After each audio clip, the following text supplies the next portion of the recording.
तो एक्सरसाइज 6.3 के question number 16 onwards करना है। 15 तक हमने कर लिया है। और टेंजेंट्स एंड नॉर्मल्स की इक्वेशन और पॉइंट ऑफ टेंजेंसी या टेंजेंस पॉइंट ऑफ कांटेक्ट, साथ ही साथ नॉर्मल जिस पॉइंट पर होता है उस पॉइंट को भी खोजा जाता है इसमें।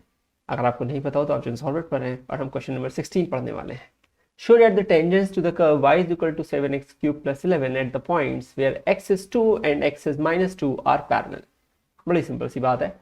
आपको एक कर्व दिया जाता है, आपको उस कर्व को डिफ्रेंशिएट करना पड़ता है पहले विद रिस्पेक्ट टू, जैसे y है तो dy बाई डी एक्स। फिर आपको दिखाना है कि जो 2 पे जो टेंजेंट की स्लोप होगा और जो -2 पर होगा वो इक्वल है, तभी वो पैरेलल होंगे। दो लाइंस पैरेलल तब होती हैं जब उनके स्लोप्स इक्वल होते हैं। तो इसके लिए हमें पहले निकालना पड़ेगा dy बाई डी एक्स। बहुत ही ईजी है, 21x स्क्वायर। याद रखिएगा आपको dy बाई डी एक्स, इसको मान लेते हैं m1 dy by d x at the point x equals to 2। ये हो जाएगा 21 टाइम्स 2 स्क्वायर, बेसिकली जो भी होता हो वो 84। ठीक है। फिर होगा m2 जो कि होगा dy by d x at the point x equals to -2। इसको सिंप्लीफाई करते हैं तो आएगा 21 टाइम्स -2 स्क्वायर। x की जगह -2 को रिप्लेस करना है। अगर आप देखें तो दोनों की वैल्यू सेम आ रही है। Since m1 is equal to m2, this implies tangent at x equal to 2 is parallel to tangent at x equal to -2। मैं ये सब नहीं लिखता हूँ, कॉमन सेंस है, अब तो करीब समझ ही रहे हैं ना। Question number 17. Find the points on the curve at which the slope of the tangent is equal to the y coordinate of the point। अच्छा ठीक है, थोड़ा कंफ्यूज कर रहा है पर इतना कठिन क्वेश्चन है नहीं। देखिए, हमें y is equal to x cube दिया है, dy बाई डी एक्स निकालना होता है स्लोप को निकालने के लिए, तो ये हो जाएगा 3x स्क्वायर। वो कह रहा है जो स्लोप है टेंजेंट का वो पॉइंट बताओ जिसपे स्लोप ऑफ द टेंजेंट बराबर है y कोऑर्डिनेट के, यानी कि dy by d x. Let's generally मैं h के लेता हूँ, और एक्स वाई भी आप ले सकते हो। dy by dx at the point x comma y is equal to the y coordinate। Basically इसको y लिख सकते हैं क्योंकि हमने y कोऑर्डिनेट को y ले रखा है। अगर आप चाहते तो h के लेके यहाँ पे k लिख सकते थे, पर वही बात है फिर k को सब्स्टिट्यूट करके दिखाना पड़ता, तो वो बच जाते हैं। याद रखिएगा ये पॉइंट है और उसका कोऑर्डिनेट y लिखा गया है। तो dy by d x at x comma y वही होगा क्योंकि आप x को x से रिप्लेस कर रहे हो, और y की जगह आप x क्यूब लिख सकते हो क्योंकि वो कोऑर्डिनेट y के बराबर है, इसीलिए कंफ्यूजन हो जाता है। ये कर्व है बेटा, इस पर एक पॉइंट है k, इस पर एक पॉइंट y भी हो सकता है। ठीक है, तो इसको हमने एज्यूम कर लिया, तो पॉइंट है अगर तो या y1 मान लेते तो ये भी y1 हो जाएगा। तो y1 किसके बराबर है, x क्यूब के या x1 क्यूब के, फिर वहाँ x1 भी रखना पड़ता। इन सबसे बचने के लिए हमने सीधे y मान लिया। सिंपल। सिंप्लीफाई करेंगे, काटना नहीं है, बिल्कुल नहीं काटिएगा उस तरीके से। तो ये हो जाएगा एक्स स्क्वायर कॉमन, तो x इक्वल्स टू 0, एक पॉइंट ही गायब हो जाता। ठीक है, कई बार तो 2 पॉइंट गायब हो जाते हैं। तो या तो x 0 है या तो x की वैल्यू 3 है। अब अगर x की वैल्यू 0 है तो कॉरस्पॉन्डिंगली y की वैल्यू क्या है, अरे y तो x क्यूब है, तो कॉरस्पॉन्डिंगली y की वैल्यू क्या है 0, और यहाँ पे क्या है 3 का क्यूब विच इज 27। तो पॉइंट है 0,0 और 3,27। सिंपल, समझ गए, इजी था। नेक्स्ट करते हैं question number 18। For the curve find all the points at which the tangent passes through the origin. ठीक है, पहले कर्व लिखते हैं, उसको डिफ्रेंशिएट करते हैं। ये तो बिल्कुल कंठस्थ हो गया हुआ इस एक्सरसाइज में, नहीं तो dy बाई डी एक्स की वैल्यू क्या हो जाएगी, 12x square minus 10x to the power 4। ठीक है, अब आपको पता करना है for this curve find all the points at which the tangent passes through the origin. This is the slope of the tangent at the point x comma y. Now it is saying that the tangent passes through the origin. So the equation of the any line is given by this. Correct. So the equation of y any line is given by y minus y1 is equal to mx minus x1। इसी से दी जाती है। अगर ये origin से पास कर रही है तो बेसिकली ये y is equal to mx type की होगी। टेंजेंट जो है वो ओरिजिन से पास कर रही है। आप समझिए इस बात को, क्या कहना चाह रहा हूं मैं। सुन पाए मैं क्या बोला? ये एक टेंजेंट है। अब ये मान लेते हैं h कोमा के से पास करती है, साथ ही साथ ये एक पॉइंट 0 0 से भी पास करती है। तो अगर 0 0 से पास करती है तो मैं किसी भी लाइन की इक्वेशन को ऐसे लिख सकता हूं। लेट सपोज मैं इसको इक्वेशन ऑफ टेंजेंट ही कह दे रहा हूं, तो यानी कि ये स्लोप ऑफ द टेंजेंट है ना, एम टी है मान लेते हैं थोड़ी देर के लिए। मैं लिख नहीं रहा हूं टी को क्योंकि वो बहुत ज्यादा अननेसेसरी बर्डन है। क्यों ऐसा होता है ये? हाँ ठीक है, तो इसीलिए हम इसे क्या लिख रहे हैं, एक्स माइ एम एम ही लिख रहे हैं। अब ऐसा करने से ओरिजिन से पास कर रही है तो इसमें 0 0 डालेंगे तो सेटिस्फाई कर जाएगा। तो बेसिकली y1 आ जाएगा क्योंकि ये y1 है, तो minus y1 minus m x one के बराबर हो जाएगा। x और y की जगह 0 0 डालना था, ठीक है। तो माइनस y1 जो हो जाएगा वो माइनस एम एक्स वन हो जाएगा। तो हम अज्यूम कर लेते हैं जो पॉइंट है वो x1 y1 ही है, नहीं तो फिर ना बहुत ज़्यादा दिक्कतें हो जाएंगी अगर मैंने अब की बार नहीं किया तो। आप इसे h कोमा k भी ले सकते थे, तब y1 की जगह k और x1 की जगह h लिखते। समझ रहे हैं मैं क्या बोलना चाह रहा हूँ? माइनस y1 y की जगह 0 है क्योंकि 0 0 से पास कर रही है। तो भाई हम यही तो सीखे थे जब इक्वेशन लिखी होती थी ax plus b y plus c equal to 0, तो जिस पॉइंट से पास करती थी उसमें अगर 3 2 से पास कर रही है तो x की जगह 3 और y की जगह 2 रख देते थे। वही आज ओरिजिन से पास कर रही है तो x की जगह 0 y की जगह 0 रख दिया। सिंप्लीफाई करने पे आ गया minus y equal to minus m x one. Simplify अच्छे से लिख करके लिख देता हूँ मैं, क्या आ गया ओरिजिन से पास होने की वजह से, minus y1 is equal to minus m x one. ये ड्यू बिकॉज 0 0 से पास हो रही है इसलिए। अच्छा, यहां से हमें पता है कि dy by d x x one y one की वैल्यू क्या हो जाएगी, ये हो जाएगी 12x1 square minus 10x1 to the power 4। पर dy बाई डी एक्स तो स्लोप होता है और यहां से स्लोप की वैल्यू आ रही है y1 बाई x1। स्लोप की वैल्यू क्या आ रही है, y1 बाई x1। तो ये जो भी स्लोप है ये किसके बराबर है, y1 बाई x1 के। यहां तक समझे?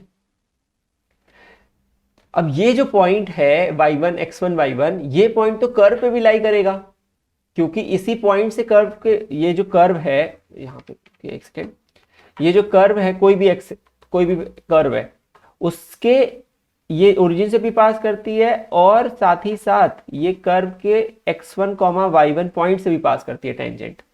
अब ऐसा होने की वजह से क्या हुआ, वो पॉइंट जो है वो कर्व को भी सेटिस्फाई करेगा, वो पॉइंट तो कर्व को भी सेटिस्फाई करेगा। तो यानी y1 किसके बराबर आ जाएगा, also x1 y1 lies on the curve. इसका मतलब क्या हुआ, y1 की वैल्यू बराबर हो जाएगी 4x1 cube minus 2x1 to the power 5 के। समझ गए? तो इसका मतलब मैं y1 को रिप्लेस कर सकता हूं। अब मुझे लग रहा है आप समझ रहे होंगे कि मैंने क्या किया हुआ है, खिचड़ी नहीं बनी है बेटा। सिंपल सा लॉजिक, एक x1 y1 पॉइंट था, उसे टेंजेंट पास करनी है, उसका स्लोप चाहिए तो dy बाई डी एक्स को निकालो और x1 y1 जो भी पॉइंट है उसको रख दो, उसके अंदर रख दिया। फिर बोल रहा था कि ये जो भी पॉइंट लाइन है ओरिजिन से पास करती है। एक जनरल इक्वेशन ये कहती है कि y minus y one is equal to m x minus x one होती है, उसमें y1 x1 से एक लाइन पास कर रही होती है और xy उसको सेटिस्फाई कर रहे होते हैं। हमने बोल दिया कि y1 और x1 तो वो पॉइंट है, h k मान लो, y1 x1 y1 मान लो, है ना, जिससे कि जो कि टेंजेंसी का पॉइंट है और ओरिजिन से भी पास कर रही है। तो ओरिजिन को x और y की जगह रिप्लेस कर दिया तो 0 0 डाला तो m की वैल्यू आ गई y1 बाई x1। ये भी वही है, ये जो निकालते हैं dy बाई डी एक्स से, ये भी वही स्लोप है, दोनों को इक्वल कर दिया। फिर ये पता लगा कि भाई ये पॉइंट तो कर्व पे भी लाई करेगा, तो उठा के उसको कर्व में भी रख दिया y1 और x1 को, और वहां से अब y1 को रिप्लेसमेंट मारने जा रहा हूं। तो अब इस y1 को रिप्लेस कर दूंगा इस वाले येलो वाले टर्म से और इस x1 को उधर भेज देता हूं, x1 times 12x1 square next में भेजूंगा, जैसे आपको क्लैरिटी हो जाए, वरना कंफ्यूजन क्रिएट हो जाए वरना हर चीज का। ठीक है, यहाँ y1 को रिप्लेस कर दिया अपॉन x1 जो कि था लिख दिया, अब x1 को उधर भेज देता हूँ। अरे कैंसिल नहीं कर रहा हूं मैंने बोला था कैंसिल करने से उड़ जाते हैं, एक जीरो गायब हो जाता है। Subtraction is a different thing, division is a very different thing. तो 10x1 टू द पावर 5। अब ध्यान से सुनिए, 12 और -4 करेंगे तो 8x1 क्यूब आएगा, ये इधर आएगा तो प्लस हो जाएगा तो -8x1 टू द पावर 5 हो जाएगा। अरे वाह, दोनों 8 हो गए। तो एक ये 8 कॉमन निकाल लीजिए, x1 स्क्वायर कॉमन निकाल लीजिए, क्यूब ही नहीं चला जाएगा पूरा, सॉरी। तो क्या बचेगा 1 minus x1 to the power 2 is equal to 0। तो या तो x1 क्यूब बचेगा 0 है, या फिर 1 माइनस x1 स्क्वायर 0 है। दिस इम्प्लाइज इधर x1 की वैल्यू 0 है या फिर x1 की स्क्वायर जो है वो 1 के बराबर है, या x1 की वैल्यू प्लस माइनस 1 है। आप इसे बिल्कुल h कॉमा के लेके कर सकते थे, समझ रहे हैं। मैं बहुत क्लैरिटी देना चाह रहा हूं कि आपको x y की जगह नहीं रखा है, मैंने पॉइंट को कहाँ रखा है, ठीक है, समझिए बात को। तो एक पॉइंट है 0, एक पॉइंट है x की वैल्यू क्या है, एक पॉइंट है 0, एक पॉइंट है -1 और एक पॉइंट है 1। अब कॉरेस्पॉन्डिंगली y की वैल्यू निकालनी है, तो इसको उठा के कहीं भी डाल दीजिए, इसको इसी इक्वेशन में डाल दीजिए। x को 0 रखेंगे तो y भी 0 आ जाएगा। y किसके बराबर लिखा हुआ है, y लिखा है ना 4x क्यूब माइनस पता नहीं क्या था 2x to the power 5, correct. तो इसमें उठा के पुट कर दीजिए, x को 0 रखिए तो y की वैल्यू 0 आएगी, x को -1 रखिए, सिंप्लीफाई करिए तो क्या आएगी, -1 का 4 इंटू -1 का cube -2 into -1 to the power 5, और यहां से क्या आएगी 4 इंटू 1 का क्यूब, फिर क्या आएगा -2 into 1 to the power 5। Simplify करेंगे तो आएगा -4 माइनस माइनस आएगा तो +2 हो जाएगा, तो -2 हो जाएगा। तो यहां से आ जाएगा 4 -2 तो 2 आ जाएगा। तो बेसिकली पॉइंट क्या क्या बन गए, एक बन गया 0,0, एक बन गया -1, -2 और एक बन गया 1,2। So these are the three points जिससे कि टेंजेंट पास होगी। समझ गए बात को।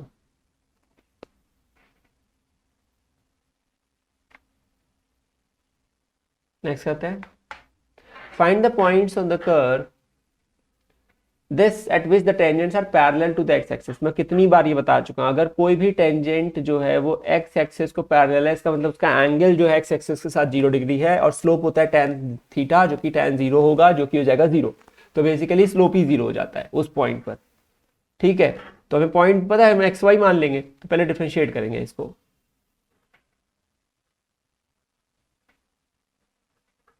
तो ये तो 2x हो जाएगा, ये हो जाएगा 2y, लेकिन ये तो y था, तो dy/dx with respect to x differentiate कर रहे हो आप, समझ रहे हो। तो -2 इक्वल्स टू 0, तो यहां से आएगा 2y, dy/dx का वैल्यू आएगा 2 - 2x, तो ये हो जाएगा y। चलिए 2 कॉमन लेके हटा रहा हूँ, फिर y को उधर भेज दूंगा, तो ये हो जाएगा 1 - x। 2 कॉमन ले लिया, 2 कैंसिल हो गया, तो dy/dx का वैल्यू क्या हो गया 1 - x अपॉन y। सही है।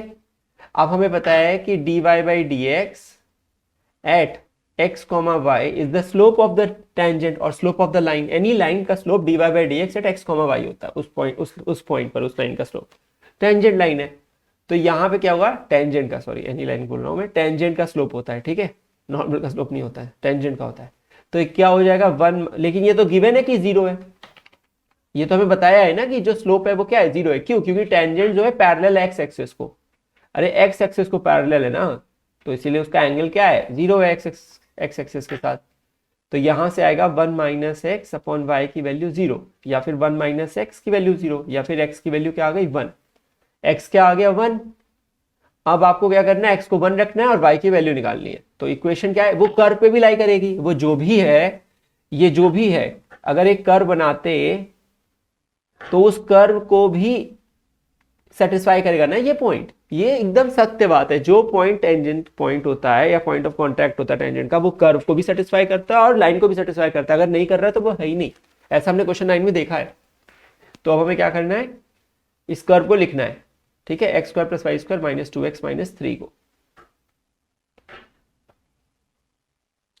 x² + y² - 2x - 3 को एक बार चेक कर लूंगा, सही है। तो x = 1 सेटिस्फाई करेगा, तो 1² + y² - 2 × 1 - 3 = 0। तो ये हो जाएगा y² 1 + y² - 2 - 3, तो y² = क्या आएगा 3 2 5 और 1 4, तो y की वैल्यू आ जाएगी +-2। सही है। तो क्या हो जाएगा +-2 से, ये हो जाएगा 1, -2, तो पॉइंट्स क्या क्या हो जाएंगे 1, -2 एंड 1,2। समझ गए? हो गया 1,-2 एंड 1,2। सिंपल है। इसी तरीके से हम करते रहेंगे तो हमारा पूरा सॉल्व हो जाएगा। ठीक है, कुछ मिस तो नहीं किया मैं?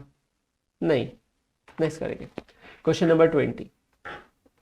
Find the equation of the normal at the point for the curve. अभी सुनिए, क्वेश्चन फ्लिप हो गया है। अभी तक टेंजेंट निकाल रहे थे, अब इक्वेशन ऑफ नॉर्मल निकालनी है। प्रोसेस तो चेंज नहीं होता।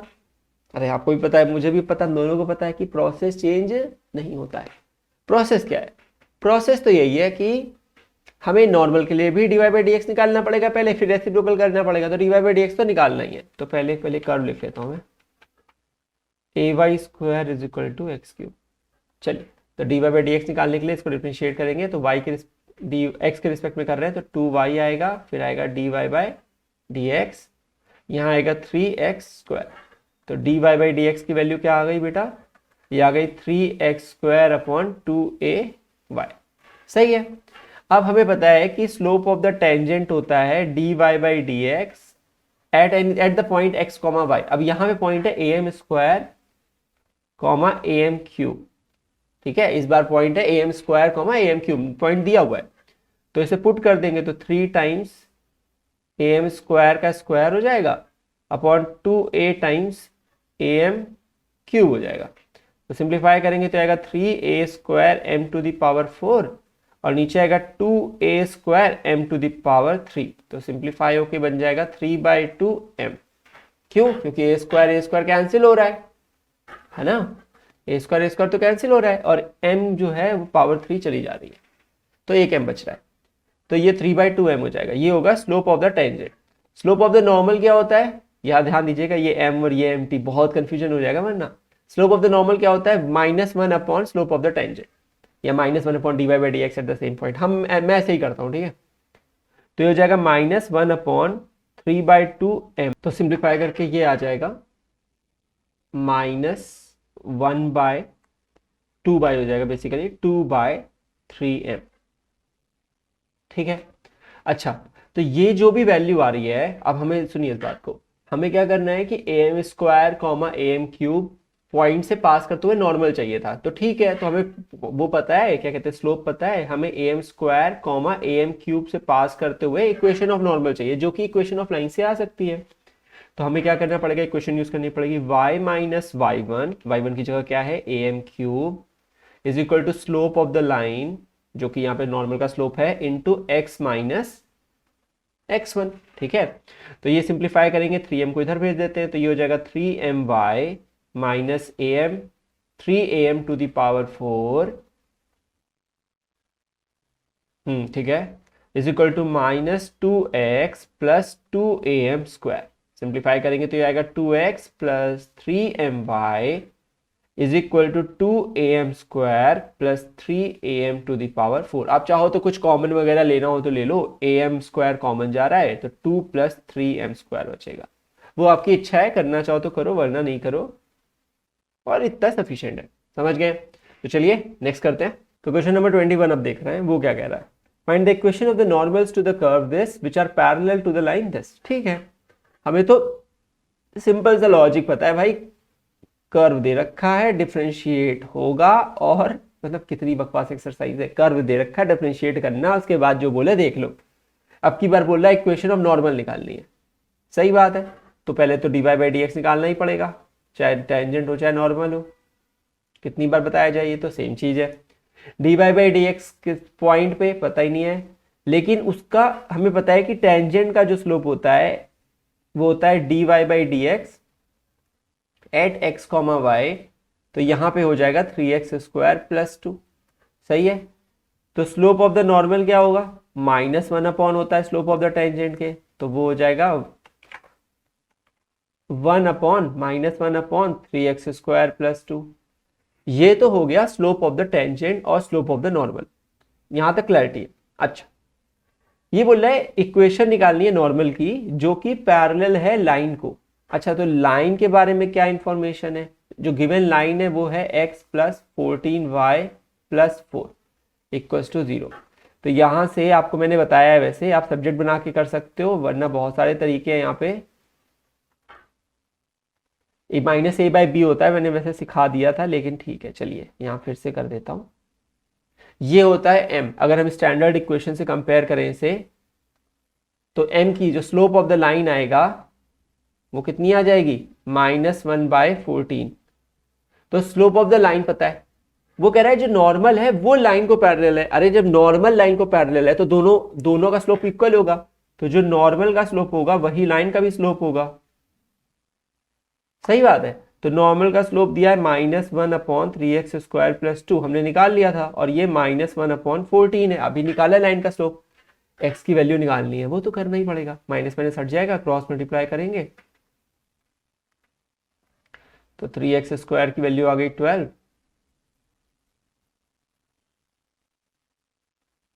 तो x आ गया +-2। अब आपको पता है कि ये जो भी पॉइंट होगा, सुनो इस बात को बहुत ध्यान से, वो जो भी पॉइंट होगा वो कर्व को सेटिस्फाई करेगा, क्योंकि वो कर्व पे भी लाई करेगा। तो कर्व क्या है, x³ + 2x + 6।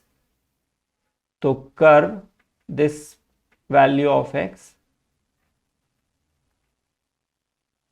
will satisfy the equation of curve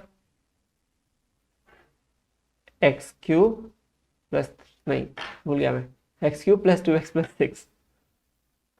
ठीक है, तो क्या हो जाएगा, तो y की वैल्यू क्या हो जाएगी, एक y की वैल्यू आएगी जब x को 2 रखोगे, तो 2³ + 2 × 2 + 6, और एक y की वैल्यू आएगी जब -2 रखोगे।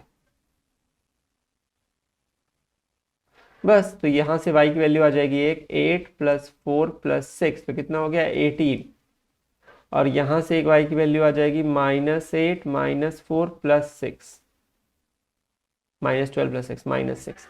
तो एक पॉइंट है, सो द पॉइंट आर, एक है 2,18 जब पॉजिटिव रखते हैं एंड, और दूसरा है -2, -6 जब निगेटिव रखते हैं। एक्स की वैल्यू पता लग जाती है, उठा के रख दो, और कर्व की इक्वेशन से y की वैल्यूज निकाल लो, करस्पॉन्डिंगली वो एक्स वाई कोऑर्डिनेट बन जाता है, पॉइंट बन जाता है। ठीक है, अच्छा ये तो निकालना नहीं था, इक्वेशन निकालनी थी। स्लोप पता है ना, स्लोप मत निकालने लग जाना दोबारा से, कैसे नहीं, अरे स्लोप जो लाइन का है वही नॉर्मल का है, तो -1/14 ही है, ये तो कॉमन है, ये तो पता ही है। बस अब हमें इक्वेशन लिखनी है इन दो पॉइंट को लेके। तो हमें पता है कि स्लोप ऑफ द जो नॉर्मल है वो भी -1/14 है। चलिए लिखते हैं। तो फर्स्ट, तो इक्वेशन ऑफ नॉर्मल जो कि होगी 2,18 पर, किस पे, 2,18 पे, तो y - y1 = m x - x1। सही है, सिंप्लीफाई कर लेंगे तो ये हो जाएगा 14y - 14 × 18, करना पड़ेगा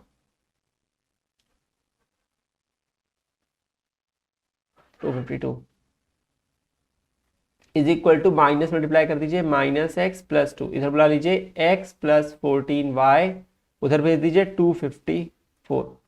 this is my first answer.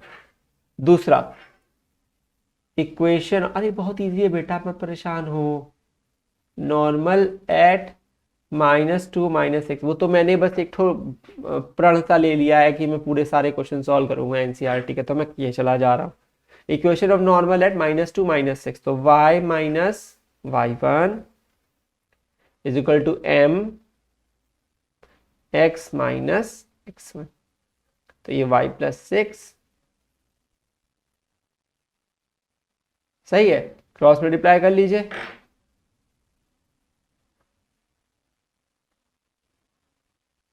तो ये हो जाएगा x + 14y = माइनस हो जाएगा, तो इधर ही रहने देते हैं, +86 = 0। This is my second answer, और the equation of normal at -2 - 6। समझ गए।